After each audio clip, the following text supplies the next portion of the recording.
আসসালামু আলাইকুম।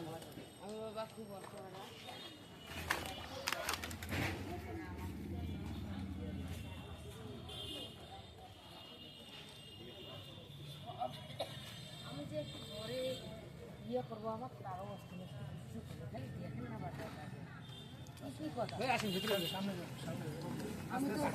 আমি তো এখানে আবার উঠি দেখাইতেছি আবার উঠি আচ্ছা ওগুলো কথা মাথা ফাটছে মনে হয় কয়দিন আমার মেয়ের বলো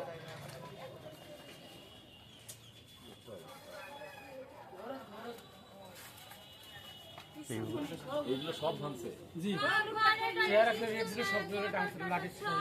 এই যে কলের পানি টানি মোটর কল সব নিয়ে গেছে নিয়ে গেছে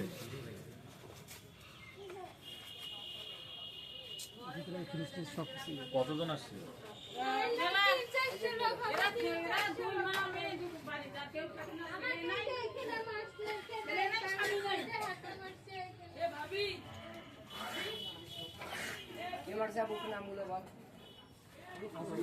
আমি কথা বলতেছি আমাদের কোন জীবনের কোন নিরাপত্তা নাই আমরা যে আমাদের জীবনের নিরাপত্তা চাই আমার বোনের 14টা সেলাই করছে মেডিকেল 14টা সেলাই করছে আপুর তো মগজ দেখা যাচ্ছে আমার বোন বাসে কি করে আল্লাহই জানে মেডিকেলে যেগুলো আমরা বলে দিচ্ছি ট্রিটমেন্টটা যেন ঠিক মতো হয় আমার বোনের যে অবস্থা আমার বাপ নাই সবাই কইছে কেউ নাই আমরা কি বাপের উপরে এত অত্যাচার কেন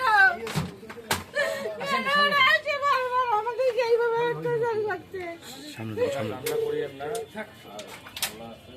আমাদের যে দুধের বাচ্চা নিয়ে আমি কি করবো আল্লাহ জমিন থেকে সব তুলে নিছে না আল্লাহর উপর ভরসা রাখা আল্লাহ জমিন থেকে সব তুলে নিছে আমরা আগে আমাদের জীবনে সিফটি চাই বাকুবি সব জ্বলে গেছে আমার মা আর আমি আর আমার বোন মেডিকেলে এই ভিডিওটা দেখেন তো ভিডিওটা আমার বোনের এদিক দিয়ে সব ফাটাই দিছে আমার বোনের যে কলের ডান্ডি নিয়ে গেছে মোটরটা আমরা নিয়ে দেখো গেছে এক গ্লাস পানি খাবো এই যে ছটা ডাং দেখে দেখো সামনে এই যে আমার বোন আগে আমার বোন আমার বড় মামা সাথে সবাই এই যে ওই যে ডাঙ্গুলা এসে করে মেডিকেলে যায়নি এই যে কি অবস্থা যাবারই হচ্ছে দেখুন কেন ডাঙ্গুলা কিভাবে যায় ওই লাঠিগুলো দেখেন কেন ওই যে কাঁচা দাম লাঠিগুলো ডালগুলো দেখেন ওগুলো দেখেন ধরে আসছে এখানে সবাই ছবি পুরো সোরা বিষয় বিশেষে আমরা শোনার পরে আমরা কথা বলছি এ ভাবি আইছো তোমার দেখো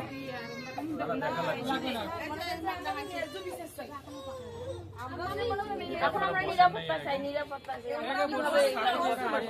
কিভাবে আমরা আমার ভয়ে ভয়ে তা আইনগতভাবে কি নিতে হবে মারামারি কেন আইনে তো পায় না বাবা আইনে পায় না দেখি এইরকম গাছ জোর দেখে বলে আমাদের বলে উধাও করে রিকোয়েস্ট ভাইয়া আমাদের জীবনে সিফটি চাই আমরা আগে আমাদের জীবনে সিফটি চাই বাহিনীরা আসিয়া তারপর রক্ষা করলো আমাকে এমন পিটিয়ে দিয়েছে আমি পুকুর পাড়ে দৌড় দিয়ে ওদিক চলে গেছি যাক আমরা এই বিষয়টা নিয়ে কথা বলবো আমাদের উচ্চতন বিএনপির ভারপ্রাপ্ত চেয়ারম্যান তারেক রহমান এই আপনাদের ভিডিওটা দেখছে দেখে আমাদেরকে পাঠাইছে এই জিনিসটা এখানে খোঁজ খবর নেওয়ার জন্য এবং যতটুকু আমরা আমাদের সেটাও নাই তো উনি বিষয়টা দৃষ্টিগোচর হয়েছে যে এখানে রংপুরে কি ঘটনা ঘটছে তখন উনি আমাদেরকে এটা মেসেজ দিয়েছে আমরা দেশনাথ তারেক রহমানের পক্ষ থেকে আসছি এই বিষয়গুলো নিয়ে আমরা অবশ্যই ওদের সাথেও কথা বলবো যেন এগুলো না ঘটে কোনো কিছু সমাধান হলে আইনি প্রক্রিয়া সমাধান যে কোনো কিছু সমাধান হলে আইনি প্রক্রিয়া হবে কাগজপত্র যার আছে তারাই জায়গা পাবে এটাই স্বাভাবিক কিন্তু এটা নিয়ে মার দাঙ্গা করে জোর জবরদস্তি জোর জবরদস্ত বাবা জোর জবরদস্ত করেছে যাই হোক আমাদের কেউ নাই বিদায় দিতে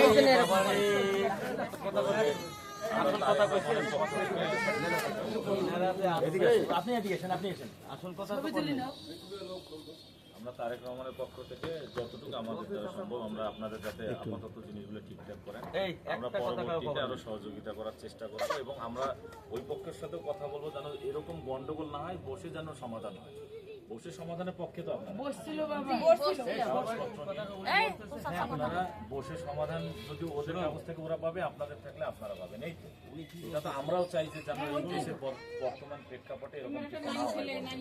এই জন্যই আমরা আসছি মূলত যাই হোক আমাদের যেহেতু নলেজে আছে আমরা এই বিষয়গুলো অবশ্যই দেখবো। আমরা ওদেরকেও বলবো যেন পরবর্তীতে আর এরকম